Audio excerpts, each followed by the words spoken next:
This program is for discussion purpose only. Business Plus TV or any of our anchor does not bear any responsibility or liability towards the content.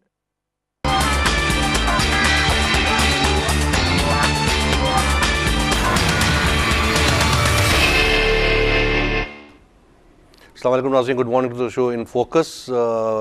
हम दोबारा मौजूद हैं एक नए topic और नए expert के साथ। आज हम बात करेंगे डिक्लाइनिंग ट्रेंड ऑफ एक्सपोर्ट्स इन पाकिस्तान। नाज़रीन, अगर हम देखें कि पाकिस्तान में जो एक्सपोर्ट्स का ट्रेंड है वो कभी भी जो है इतना हेल्दी नहीं रहा है और हमेशा जो है वो हमारी इकॉनमी को बूस्ट करने में कामयाब नहीं रहा है। बावजूद इसलिए गवर्नमेंट ने बड़ी कोशिश की है कि उसको एक अच्छे लेवल पर लाके खड़ा किया जाए। अब करंटली अगर देखा जाए तो ये कहा जाता है कि जो एडवांस्ड इकोनॉमीज़ में जो प्रॉब्लम्स हैं, जो ऑयल की प्राइस की वजह से जो इश्यूज़ हैं, उसकी वजह से हमारी एक्सपोर्ट्स में ख़राबी आई है। फिर जो पावर जनरेशन सेक्टर है, पावर जनरेशन का जो उसको ब्लेम किया जाता है कि इसकी वजह से हमारे जो इकोनॉमी है उस पर ख़राबी आ रही है या उसकी वजह से हमारे एक्सपोर्ट्स पे जो है कमी आ रही है। ये सारे फैक्टर्स हमेशा से रहे हैं, मगर सिर्फ इन फैक्टर्स की मौजूदगी को हम डिनाई तो नहीं कर सकते। Definitely these factors are there, but इन फैक्टर्स के अलावा बहुत से ऐसे फैक्टर्स भी हैं जो कि इन चीज़ों के अलावा बहुत ज़रूरी है जिनको एड्रेस करना, जैसे कि हमारे structural reforms, incentives, institutional reforms in exports. उसके जब तक वो नहीं किया जाएगा, मेरा नहीं ख्याल या हम जो देखते हैं फ्रॉम इकोनॉमिक आउटलुक, उसके बगैर इन चीज़ों में अच्छाई की जो गुंजाइश है वो कम होती चली जाएगी, which needs a lot of focus to help address these issues. सिर्फ पावर जनरेशन को या इकोनॉमीज़ ऑफ एडवांस कंट्रीज़ को ब्लेम करने से हमको जो है कोई इतना फ़ायदा नहीं होगा। हमको we have to live in the real world as well. जो आप स्लाइड इस वक्त नाज़रीन देख रहे हैं, इसमें नज़र आता है कि manufacturing is the most export oriented sector of Pakistan export sector. But अगर हम देखें कि उसकी जो एक्सपोर्ट ओरिएंटेशन है वो उसका शेयर ऑफ एक्सपोर्ट्स जो है वो decline, export to GDP ratio जो है वो कॉन्स्टेंटली डिक्लाइन के ऊपर है। तो again which shows that we have to improve in this area as well. Plus 60% of our exports still depend on manufactured goods.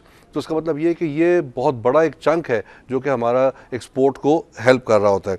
उसके बाद जो लाइफ स्टॉक और सर्विसेज सेक्टर है वो उसका जो consistency has been the least in our economy, जबकि ये दो सेक्टर जो हैं, इन दोनों कंबाइंड उनका जीडीपी में जो इनका अगर हम वो देखें इफेक्ट, वो 70% है। तो again it's a very big anomaly that we see here as well. Fishing has the highest export orientation among all sectors. आधे से ज़्यादा जो हम फिशिंग प्रोड्यूस है वो हम एक्सपोर्ट करते हैं।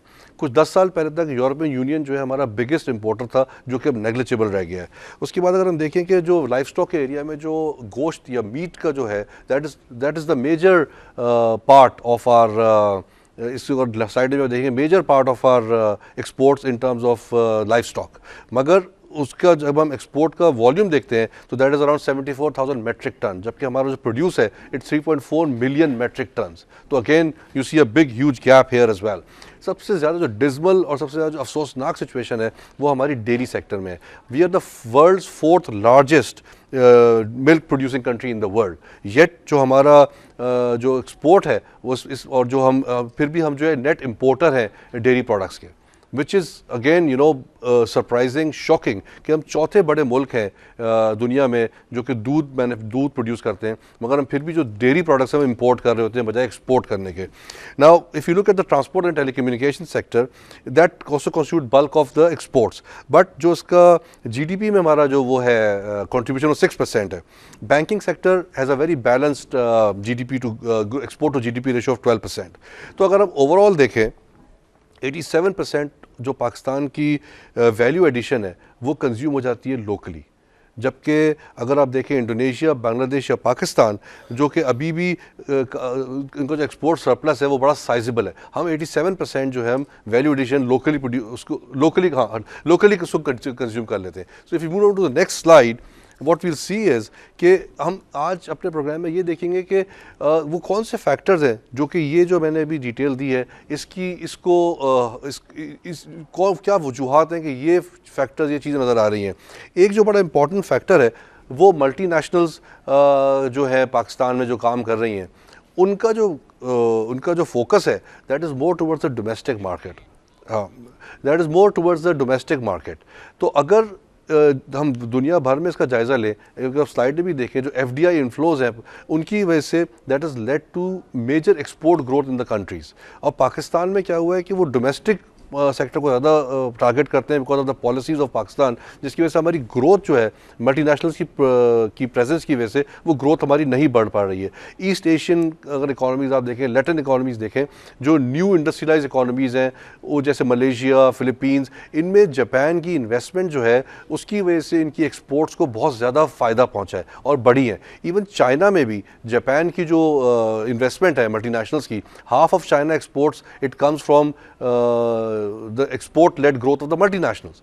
So again, this is a big area where we have to focus as well in terms of our economy and exports. कि ये हमारा जो है इसको आप चेंज कर सकते हैं प्रोड्यूसर साहब, या कर ले इसको change. We can move to the next slide. Yeah. तो ये चीज़ें हैं जो कि हमारे FDI का जो पार्ट है, I think this is also very important factor in terms of. अच्छा, इसके बाद एक branding in any economy or in any organization as well, branding is very important.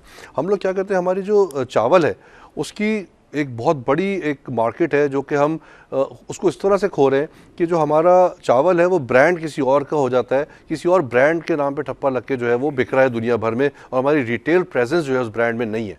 तो again this is leading to a lot of decline in growth of Pakistan exports as well.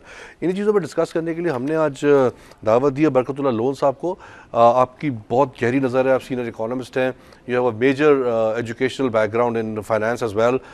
यही चीज़ें हम आपसे discuss करेंगे। अस्सलाम वालेकुम sir, welcome to the program. वालेकुम sir, ये अगर हम देखें कि पाकिस्तान की जो 1970 से लेकर अब तक की जो एक्सपोर्ट्स की आउटलुक है, that has been very patchy and volatile. मतलब it has never reached a good level of growth in percentage as well. तो इस पर थोड़ी सी रोशनी डालें, क्या आपको लगता है इसकी क्या वजह है कि क्यों ऐसा हम लोग स्पोर्ट्स में नहीं ग्रो कर सके हैं? अच्छा, कबल इसके कि मैं इस पे तबसरा करूं, मुझे I really congratulate and appreciate you and the business plus team कि जब आपने 2 फरवरी को मुझे इनवाइट किया था तो उस वक्त भी आपने बड़ा अच्छा हॉट बर्निंग इकोनॉमिक टॉपिक आपने छेड़ा था, चूँकि साग डार उस वक्त अपनी टीम के साथ वहाँ मुज़ाकरात कर रहे थे जो 10th रिव्यू पे IMF की। और इस वक्त जो 7 महीने की जो जुलाई टू जनवरी जो एक्सपोर्ट्स की एक अपना जो नंबर्स हैं जो स्टैटिस्टिशियन डिपार्टमेंट ने जो रिलीज़ किए हैं उसकी बेस पे हम कुछ बात कर सकते हैं, और बड़ा हॉट टॉपिक है। तो ये बड़ी अप्रिशिएबल है क्योंकि आपके प्रोग्राम के थ्रू हम ईवान इक़्तिदार और ख़ास तौर से ईवान इक़्तिदार के अंदर वजारत जो ख़जाना है और वजारत जो आपके तिजारत है, ministry of commerce and ministry of finance, मैं समझता हूँ उनको हम कुछ एडवाइसेस दे सकते हैं। और मैं समझता हूँ कि इन 2 डिपार्टमेंट्स को, गवर्नमेंट के जो मिनिस्ट्रीज़ हैं, इनको बिलखुसूस हमारे जो चैनल है बिजनेस प्लस टीवी, चूँकि पाकिस्तान में वाहिद इकोनॉमी और बिजनेस पे एनालिसिस कर रहा होता है, अनबाइस एनालिसिस कर रहा होता है, एक्सपर्ट्स को आप बुलाते हैं, वो एनालिसिस करते हैं, हमारा कोई जो हम एनालिस्ट पॉलिटिकल बाइस कोई नहीं होती है।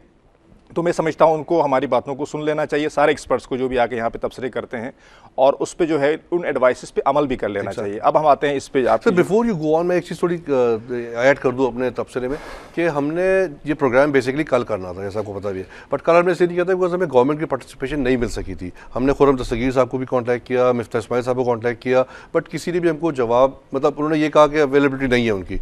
तो हमने आज भी कोशिश की थी कि वो आ जाएं, बट अब इससे डिले नहीं कर सकते थे बिकॉज जैसे आपने कहा कि हॉट टॉपिक है, we have to discuss it.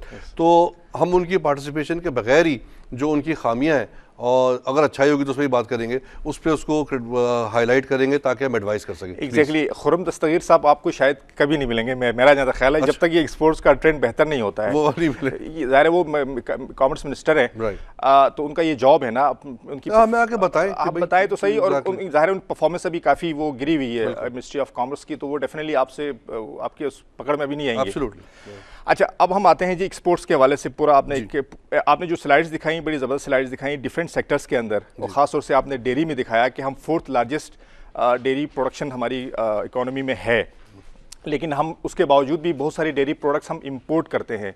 तो इसी तरह से आपने मैन्युफैक्चरिंग सेक्टर का आपने दिखाया कि हमारी जो लार्जेस्ट एक्सपोर्ट्स हैं उस पर डिपेंड करती हैं, जबकि इकोनॉमी में उसका शेयर बिल्कुल ही नॉमिनल है, सर्विसेज का ज़्यादा है, ट्रेडिंग का ज़्यादा है। तो ये बेसिकली कुछ ऐसी फिगर्स हैं जो जिनकी तरफ गवर्नमेंट को फोकस करने की ज़रूरत है। अच्छा, एक्सपोर्ट्स पे अगर आप बात करें ना, एक स्लाइड हमारी जो लगी है उसको देखिएगा प्लीज। देखिए, ये दिस शोज कि how patchy are exports growth percentage has been, and इसकी जो मेन वजह एक बताई जाती है कि हमारा जो डिपेंडेंस है it's not on cotton and rice, Yes. कि उस पर डिपेंड करता है कि वो कितनी अच्छी है बुरी होगी, हमारा सरप्लस उसके हिसाब से होगा। तो इसके हिसाब से भी थोड़ा सा एक जी उस पर भी हम तबसरा कर रहे होंगे कि हमारा जो डाइवर्सिफिकेशन है ना एक्सपोर्ट्स के अंदर, वो भी बड़ा बड़ा मेन इशू है। Exactly. Diversification is the main issue, क्योंकि हम अपनी जो टेक्सटाइल प्रोडक्ट्स हैं और राइस हैं और थोड़ा बहुत लेदर पे हम जो है ना सर्जिकल गुड्स वगैरह पे हम डिपेंडेंट हैं। तो डेफिनेटली आपकी इतनी बड़ी इकोनॉमी 20 करोड़ की इकोनॉमी जो है आबादी हो और इतनी बड़ी इकोनॉमी है, तो वो एक सिंगल प्रोडक्ट या सिंगल एक सेक्टर पे डिपेंडेंट नहीं हो सकती है। अच्छा, उससे पहले हम थोड़ा सा ये देखें कि एक्सपोर्ट्स के साथ किस तरह से जो है पिछले 10 सालों के या 10-15 सालों के अंदर हमारी डिफरेंट गवर्नमेंट्स की नेग्लिजेंस रही है, और एक्सपोर्ट्स का ट्रेंड आपने थोड़ा दिखा भी दिया इसके अंदर।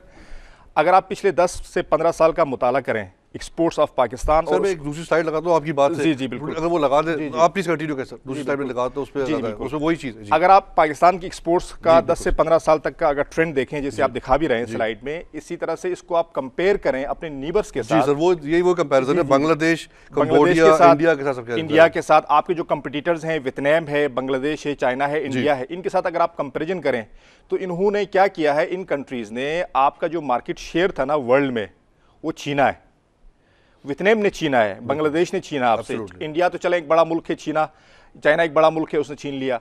तो आपने अपना मार्केट शेयर वियतनाम के हाथों खोया है, आपने अपना मार्केट शेयर बांग्लादेश के हाथों खोया है। तो ये मैं समझता हूँ कि हमारी मईशत के लिए या हमारी जो गवर्नेंस है उसके लिए एक बड़ा सवालिया निशान है, और ख़ास तौर से इकोनॉमिक गवर्नेंस के लिए बड़ा सवालिया निशान है। पिछले 10-15 साल से जो इस इकोनॉमी पे जो एक्सपोर्ट्स के ज़िम्मन में जो हशर हुआ है, तो मैं समझता हूँ कि आप अगर 10 साल को मुताला करें तो आपकी एक्सपोर्ट्स या तो गिरी है या कांस्टेंट या स्टैग्नेंट रही है, या स्टैग्नेंट रही है, कांस्टेंट रही है, स्टैग्नेंट है। तो इसका मतलब ये हुआ कि हमारी गवर्नमेंट्स ने, हमारी मिनिस्ट्री ऑफ कॉमर्स ने, हमारी मिनिस्ट्री ऑफ फाइनेंस ने, जिनका मेन रोल है, उन्होंने इस तरफ कोई तवज्जो ही नहीं दी है। और ख़ास तौर से इस जो अभी पिछले जो 7 महीने के अंदर कोई 14.5% की एक्सपोर्ट्स गिरी हैं, और जो एक टारगेट है $25.5 बिलियन का जो टारगेट है वो मीट नहीं होने जा रहा है, क्योंकि आपके 7 महीने गुजर चुके हैं और उसके अंदर आपकी 12.8 बिलियन IBS to 12.5 बिलियन जो है वो आपकी एक्सपोर्ट्स हो चुकी हैं।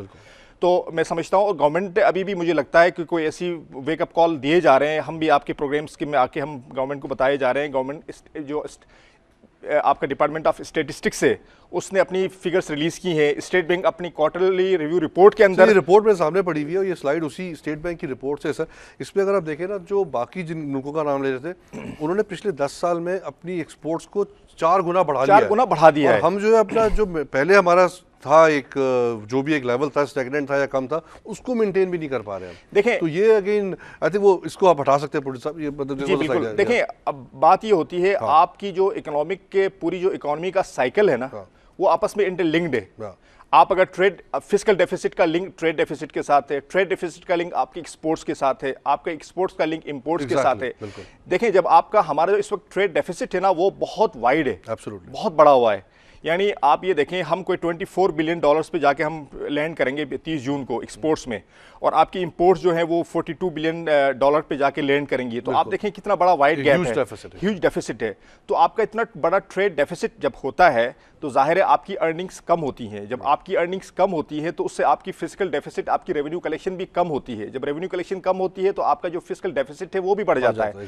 जब फिस्कल डेफिसिट बढ़ जाता है तो आपका जो इन्फ्लेशन रेट फिर उस पर असर आता है। जब इन्फ्लेशन रेट बढ़ता है तो मॉनेटरी पॉलिसी जो है वो एक्शन में आती है। तो इस तरह से पूरा एक साइकिल है, पूरा एक साइकिल है। तो इन तमाम, अच्छा अब इस वक्त एक्सपोर्ट्स गिर चुकी हैं पिछले 7 महीने में, लेकिन अगर आप इसका इम्पैक्ट देखें इन्फ्लेशन पे या दूसरे फैक्टर्स पे ज्यादा नहीं आया हुआ है, क्योंकि आपका जो इन्फ्लेशन है वो कोई 4.5% के अंदर रुका हुआ है। ऑयल प्राइसेस की वजह से कंट्रोल हो गया, सिर्फ और सिर्फ ऑयल प्राइसेस की वजह से। Only that is the reason. जिस दिन आपकी ऑयल प्राइसेस ने अपवर्ड, सर मैं एक सिनेरियो खींच दो, आप ऑयल को $100 कर दें जस्ट फॉर कैलकुलेशन पर्पसेस, फिर आप देखिए हम किधर खड़े हैं।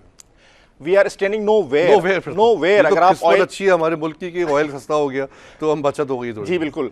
तो ये सारे फैक्टर्स जो हैं इंटरलिंक्ड हैं, और मैं ये समझता हूं कि इन तमाम फैक्टर्स के अंदर एक्सपोर्ट्स और आपका जो FDI है ना, फॉरेन डायरेक्ट इन्वेस्टमेंट है, वो सबसे क्रिटिकल और मोस्ट क्रूशल फैक्टर्स हैं। Absolutely. क्योंकि आपकी फॉरेन डायरेक्ट इन्वेस्टमेंट जितनी यहाँ आएगी इतनी आपकी इकोनॉमिक एक्टिविटी बढ़ेगी, आपकी एक्सपोर्ट्स जितनी ज़्यादा होंगी उतना आपका फॉरेन एक्सचेंज आप कमाएंगे और उससे आपकी इकोनॉमी में एक स्ट्रेंथ आएगी। सर एफडीआई में मैं एक पॉइंट दोबारा से जो मैंने शुरू में भी जिक्र किया था इसका, कि हमारी जो एफडीआई आती भी है ना, एक तो वैसे ही वो बिल्कुल कम हो गई है लास्ट टाइम पे, मतलब it's like decreasing, it's on a decreasing trend और नेट आउटफ्लो ज़्यादा हो रहा है। हमारी एफडीआई जो आ भी रही है वो हमारे डोमेस्टिक मार्केट को कैप्चर करने के लिए ज़्यादा आती है instead of making it export lead.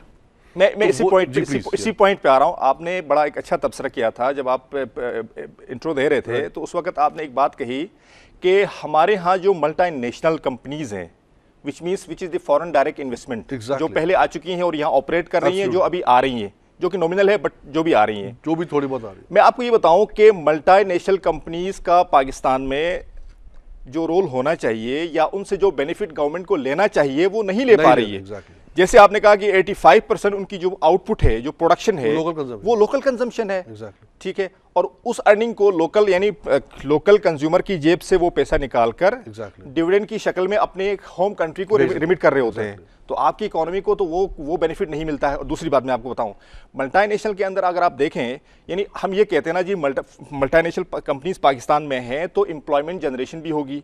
अगर आप इनकी जो टॉप प्लेयर्स देखें ना, इनकी जो टॉप मैनेजमेंट देखें अगर आप मल्टीनेशनल की, तो वो उनके अपनी कंट्री के होते हैं। जो नीचे मिडिल मैनेजमेंट और लोअर मैनेजमेंट है वो आपकी एम्प्लॉयमेंट है।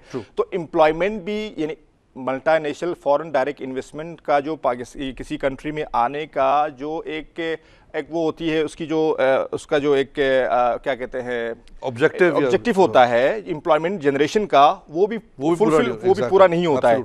हमारी जो टेक्निकल जो हमारे जो ह्यूमन रिसोर्स है उनको अपॉर्चुनिटीज नहीं मिलती। मैं आपको बताऊं मल्टीनेशनल के अंदर, इसलिए हमारी जो टेक्निकल ह्यूमन रिसोर्स है वो दूसरे कंट्रीज में जाने की इसी वजह से ब्रेन ड्रेन होता है, वो चली जाती हैं। तो एक ऑब्जेक्टिव वो फुलफिल नहीं कर रही होती है मल्टीनेशनल्स। दूसरा ये कि वो लोकल कंज्यूमर की जेब से निकाल के वो अपने डिविडेंड्स की शक्ल में बाहर लेके जा रही होती हैं। अगर आप पूरी पाकिस्तान इंडस्ट्री को देखें, हर सेक्टर के अंदर लोकल इंडस्ट्री और मल्टीनेशनल इंडस्ट्रीज कंपनीज को अगर आप कंपैरिजन करें, तो मल्टीनेशनल कंपनी जो है हार्डली कोई कंपनी शायद लॉस में हो, हार्डली ह्यूज प्रॉफिट्स कमा रही होती हैं और सारा का सारा प्रॉफिट जो है ना वो डिविडेंड की शक्ल में दूसरे मुल्क ट्रांसफर हो रहा होता है। और दूसरी बात मैं आपको ये बताना चाह रहा हूं कि जो मल्टीनेशनल कंपनीज हैं वो बड़े मजे से प्रॉफिट कमाती हैं, क्योंकि वो ट्रांसफर प्राइसिंग का एक साइकिल होता है। हमारे जो वीक इंटरनल कंट्रोल्स हैं कंट्री के, कस्टम्स के और आपकी जो ड्यूटी स्ट्रक्चर है, जहां जहां करप्शन है, जो मसाइल हैं, उसका फायदा उठाते हुए मल्टीनेशनल कंपनीज क्या करती हैं, वो ट्रांसफर प्राइसिंग कर रही होती हैं, यानी अंडर इनवाइसिंग कर रही होती हैं और उसके थ्रू यहां ड्यूटीज कम पे करती हैं और प्रॉफिट्स कमा रही होती हैं और उसका जो है एज डिविडेंड की शक्ल में बाहर ट्रांसफर कर रही होती हैं। तो ये again I am telling this is the issue of the economic weak end. तो इससे तो हमें बजाय फायदे के नुकसान इन टर्म्स ऑफ रेवेन्यू भी नुकसान पहुंच रहा होता है। मैं आपको बता रहा हूं ना, टैक्स रेवेन्यू भी जीएसटी का आपकी रेवेन्यू कलेक्शन में भी आपको कोई खास बेनिफिट नहीं मिल रहा होता है। एम्प्लॉयमेंट जनरेशन के हवाले से मैंने आपको बताया कि टेक्निकल स्टाफ जो है उनका ही होता है, टॉप मैनेजमेंट में उनका होता है। दूसरी बात जो है आपके जो लोकल कंज्यूमर की जेब से निकाल के वो डिविडेंड की शक्ल में बाहर ट्रांसफर कर रहे होते हैं। ट्रांसफर प्राइसिंग का मजीद डिटेल बताएं हमारे नाज़रीन के लिए। व्हाट इज ट्रांसफर प्राइसिंग, मतलब उससे फायदा नुकसान कैसे पहुंचा रहे हैं हमको ये? देखिए ट्रांसफर प्राइसिंग ये होता है, आप मिसाल ले लें फार्मास्यूटिकल कंपनीज। फार्मास्यूटिकल कंपनी जो मेन जो प्रोडक्ट बनती है ना, उनका एक की मटेरियल होता है, रॉ मटेरियल होता है, जो कि 85% ऑफ द कॉस्ट होता है, टोटल कॉस्ट ऑफ प्रोडक्ट।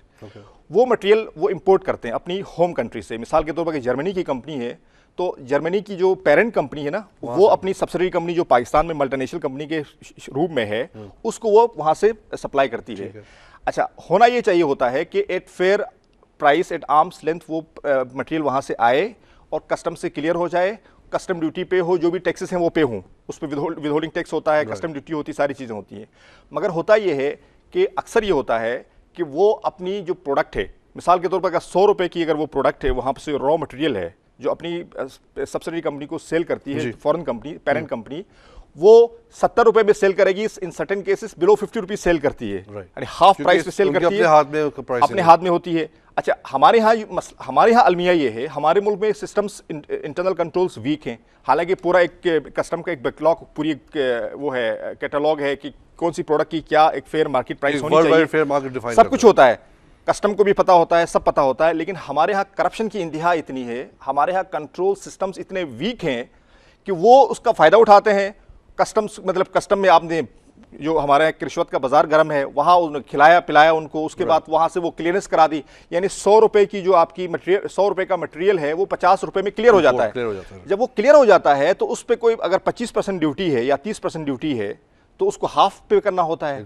तो what they do is they pay least duties to the government and make good profits और यहाँ पे क्या होता है, यहाँ पे अगेन ये तो इनबाउंड में ये वीक कंट्रोल्स हैं, हमारे करप्शन है, वीक कंट्रोल्स हैं जिसका वो फायदा उठाते हैं। इस तरह से मटेरियल आपके पास आ जाता है फैक्ट्री में, वहाँ प्रोडक्ट बनती है और उस प्रोडक्ट को एग्जॉर्बिटेंट प्राइसेस पे वो सेल करते हैं।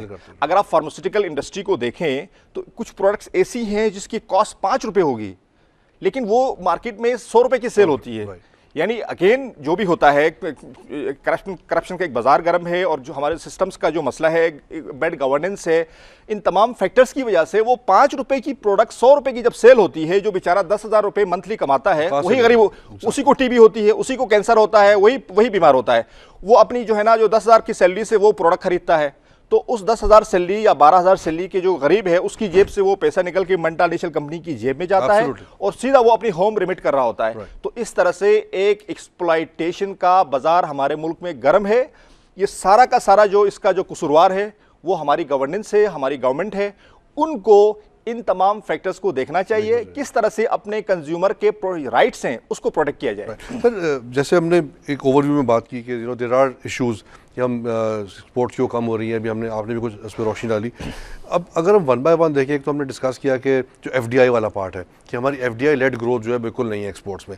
एक और जो चीज़ देखी जाती है वो again which is from the state bank of Pakistan report, जो उनका एनालिसिस है कि एंटी एक्सपोर्ट बायस, जो जैसे आप गवर्नेंस की बात कर रहे थे कि जो हमारी गवर्नमेंट की पॉलिसीज़ है ना, उनका जो बायस है it's very anti export. It's like something जो कि गवर्नमेंट जो एक्सपोर्ट्स को फ़ायदा पहुँचाने के बजाय उसको नुकसान पहुँचा रहा होता है। उसमें से एक है it has always favoured import substitution industry. अब होता क्या है कि जो इम्पोर्ट आप कोई रॉ मटेरियल बाहर से कर रहा होता है कोई प्रोड्यूसर पाकिस्तान का, वो इतनी ड्यूटी उस पर हैवी होती है कि उसको मजबूर किया जाता है कि वो लोकल जो प्रोडक्ट है रॉ मटेरियल उसको इस्तेमाल करे, और जिसकी वजह से वो अगेन जो बहुत सी जो डाइवर्सिफिकेशन है इन एक्सपोर्ट वो नहीं कर पाता, बिकॉज सारे रॉ मटेरियल पाकिस्तान में नहीं बन रहे। तो इम्पोर्ट ड्यूटीज़, इम्पोर्ट सब्स्टिट्यूशन की वजह से भी एक बहुत बड़ा नुकसान पहुंच रहा है पाकिस्तान इंडस्ट्री। नहीं देखें, ये इसमें थोड़ा सा मैं आपको थोड़ा सा इसका फेयर व्यू बताऊं। जो इम्पोर्ट सब्स्टिट्यूशन, जो गवर्नमेंट इम्पोर्ट जो प्रोडक्ट पाकिस्तान में भी बन रही है और वो इम्पोर्टेबल भी है, तो जैसे आपने अभी जिक्र किया कि वो इम्पोर्ट जो प्रोडक्ट है उस पर वो कस्टम ड्यूटीज वगैरह वो बढ़ा देती है गवर्नमेंट। उसकी रॉ मटेरियल पे क्या रहा, उसकी रॉ मटेरियल पे एक तो रॉ मटेरियल है और फिनिश गुड्स भी जैसे बहुत सारे उस प्रोडक्ट के अगर होते हैं, तो एक तो वजह ये होती है कि वो गवर्नमेंट अपने जो लोकल इंडस्ट्री है उसको बचाने के लिए भी वो कर रही होती है, और इन सर्टेन केसेस अपने कंज्यूमर के एक्सप्लॉयटेशन से एब्सोल्युटली करेक्ट। मैं थोड़ा सा ऐड कर दूं कि ये लोकल इंडस्ट्री को बचाना हर गवर्नमेंट का एक प्रायोरिटी होनी चाहिए, बट उसमें क्या होता है कि अगर आप इंपोर्ट सब्स्टिट्यूशन कर रहे होते हैं तो what you do is you give incentives to the exporters. Then free zones बने हुए होते हैं, एक्सपोर्ट ड्यूटी जीरो हो जाती है और उसके बाद इंस्टीट्यूशनल सपोर्ट मिलती है। तो जब तो ये चीज़ बैलेंस आउट हो पाती है। अगर आप उनको इंसेंटिव भी नहीं देंगे और उनकी इंपोर्ट सब्स्टिट्यूशन भी करते रहेंगे तो फिर एक ओवरऑल एक्सपोर्ट हर्ट होती है। नहीं, मैं आपको बताऊं, देखें यही तो मेन इश्यूज है ना, हमारी जो एक्सपोर्ट्स पे इतना डेंट पड़ा है, यही वजूहात हैं। यानी हम जो इसी पे हम बात कर रहे हैं कि गवर्नमेंट जो है एक स्टेप लेती है तो उसका काउंटर मेजर भी लेना चाहिए साथ ही, जैसे आपने भी जिक्र किया, वो ऐसा नहीं करती है। मिसाल के तौर पर मैं आपको टेक्सटाइल इंडस्ट्री की मिसाल देता हूँ कि टेक्सटाइल इंडस्ट्री के अंदर जो वैल्यू एडिशन की एक्सपोर्ट्स होती हैं और यान की एक्सपोर्ट होती है जो नॉन वैल्यू एडिशन है, तो इनकी आपस में एक जंग रहती है इन दो सब इंडस्ट्रीज की टेक्सटाइल के अंदर। यहीं पे प्लीज रोक लीजिए, ब्रेक पे जाना है, ब्रेक के बाद यहीं से स्टार्ट करेंगे। नाज़िर, will take a short break and come back and discuss it from here again. Thank you.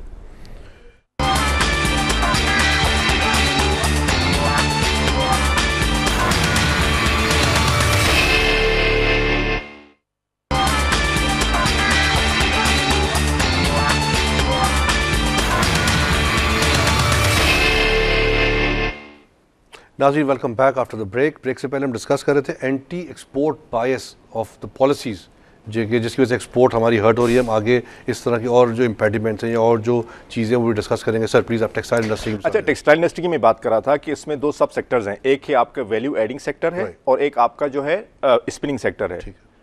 उसूलन होना ये चाहिए कि गवर्नमेंट को अपनी जो वैल्यू एडिंग सेक्टर है ना, जो फैब्रिक बनाता है और गारमेंट्स बनाता है, उस सेक्टर को बूस्ट करना चाहिए, क्योंकि उससे जो आप फॉरेन एक्सचेंज एक्सपोर्ट से जो कमाएंगे, जो आप एक्सपोर्ट बढ़ाएंगे, वो आप यान के या कॉटन के एक्सपोर्ट करके नहीं कर पाएंगे। लेकिन मसला ये है कि जो स्पिनर्स हैं, जो अगर आप एप्टमा देखें, all Pakistan textile mills association, ये जो स्पिनर्स हैं वो उसके मेन मेंबर्स हैं। यानी APTMA is basically is the main governing और body of the spinning units. Spinners हैं और वो बड़े जाइंट होते हैं, और जो वैल्यू एडिंग सेक्टर होता है वो मीडियम साइज कंपनीज होती है। तो हमेशा जो है उनका प्रेशर गवर्नमेंट के ऊपर ज़्यादा होता है।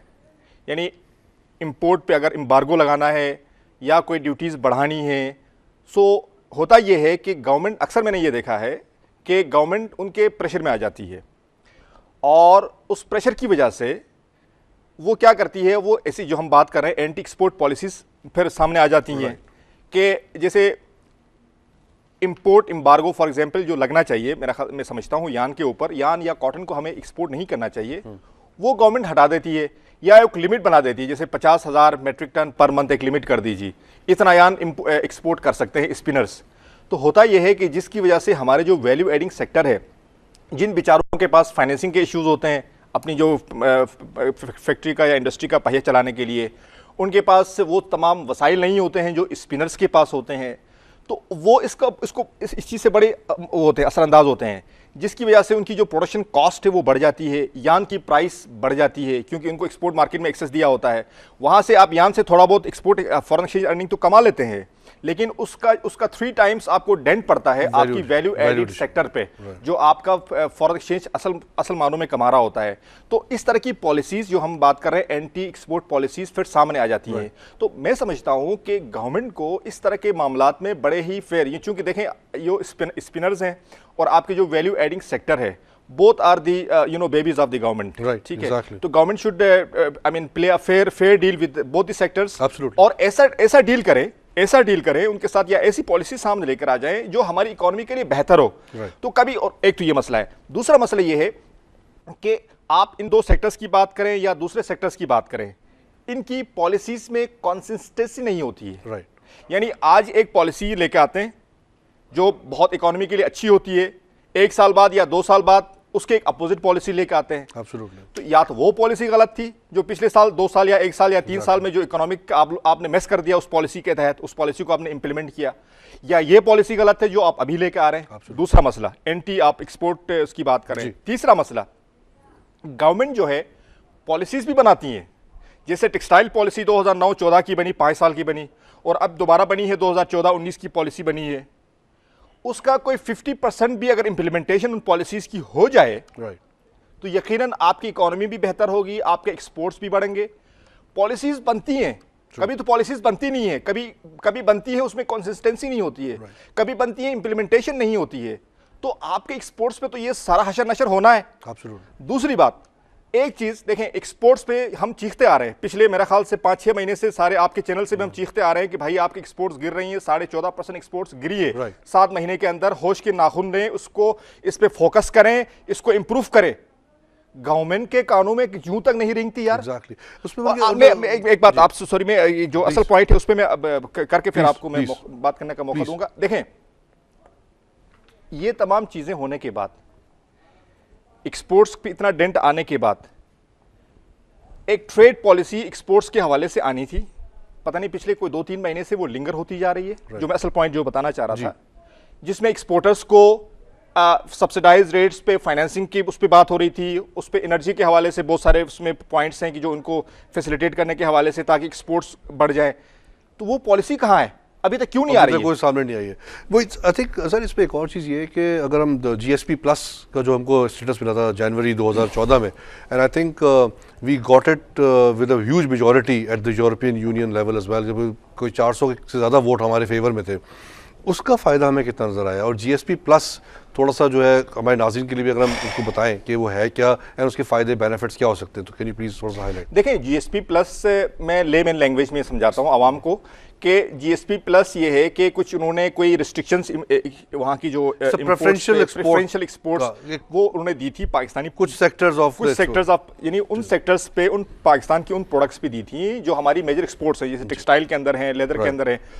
तो उस हमें पे ड्यूटीज ज्यादा जीरो थी या बहुत मिनिमम थी? ड्यूटीज मिनिमाइज कर दी थी, जिसकी वजह से हमारे एक्सपोर्टर को ये अपॉर्चुनिटी मिल रही थी कि वो वहां जाके कम्पिटिटिव, यानी बेसिक हमारा जो एक मेन मसला जो है ना वो एक्सपोर्ट्स का ये भी है ना कि हम अपने कम्पिटिटर्स की बात करते हैं, बांग्लादेश, चाइना, वियतनाम और थाईलैंड, इंडिया की।